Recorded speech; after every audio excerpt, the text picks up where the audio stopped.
Sebulan melakukan penyelidikan dan penyidikan, Kepolisian Polresta Bandar Lampung akhirnya menetapkan vendor pekerjaan sebagai tersangka dalam kasus kecelakaan lift maut di Yayasan Sekolah Az-Zahra, Bandar Lampung. Penyidik Unity Peter, Satreskrim Polresta Bandar Lampung menetapkan vendor atau pengawas pekerjaan sebagai tersangka dalam kasus kecelakaan lift maut di Yayasan Sekolah Az-Zahra, Bandar Lampung awal bulan Juli lalu. Tersangka yakni Rahmat, 45 tahun yang merupakan pengawas pekerja renovasi di gedung Sekolah Az-Zahra. Penetapan tersangka ini setelah sebelumnya penyidik melakukan serangkaian penyelidikan dengan meminta keterangan sejumlah saksi yang mengetahui peristiwa nahas tersebut. Bahkan untuk melengkapi proses penyelidikan, Polresta Bandar Lampung juga bekerja sama dengan petugas laboratorium forensik Mabes Polri serta saksi ahli dari pihak kampus ITERA Lampung. Hasilnya, lift katrol yang digunakan para korban saat terjadi musibah itu tidak layak serta tidak memenuhi standar operasional prosedur. Alat bukti yang cukup sehingga kita menetapkan saudara Rahmat bin Rahmin sebagai tersangka akibat kelalaian yang mengakibatkan 9 korban kecelakaan jatuhnya lift di Az-Zahra, di mana 7 meninggal dunia, 2 saat ini sudah membaik, yang sudah masing-masing ke kediaman.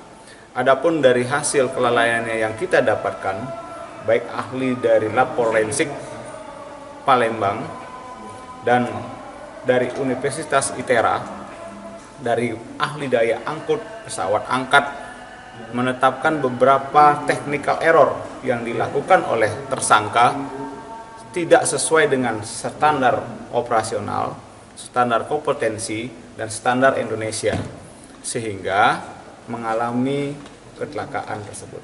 Bahwa pesawat daya angkat tersebut tidak layak untuk digunakan sebagai angkut barang maupun angkut orang. Dari penjabaran tersebut, kita penyidik Satreskrim Polresta Bandar Lampung dapat menyimpulkan bahwa dan menetapkan tersangka kepada saudara Rahmat bin Rahmin yang saat ini kita sudah melakukan penahanan.